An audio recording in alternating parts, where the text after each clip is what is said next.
সুব্রত দা, বল কি গরম পড়ছে বলো। হ্যাঁ, সে তো পড়ছে রে। উফ, উফ, কি গরম।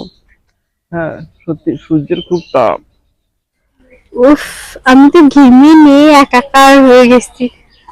আর আমি রান্নার গায়ে তো কিছু নিতে পারছি না, এত গরম। কোনো আমার গভীর প্রশ্ন, বুঝলে। বাবা, তোর তো গভীর প্রশ্ন হয়েই থাকে। তো প্রশ্নটা কি? আমিও শুনি খালি মানে গভীর প্রশ্নটা কি? আচ্ছা, শীতকালে যারা কোমল বিতরণ করে তারা কোথায় গো? তারা আবার কোথায় আমি জানি নাকি? তাদের দরকার নাকি? অবশ্যই অবশ্যই। কেন? শীতকালে তারা তো কতই কম্বল বিতরণ করছে, বুঝলে। সে করতেই পারে। কিন্তু তারা তো এই গরমের সময় দু একটা এসি বিতরণ করতে পারে।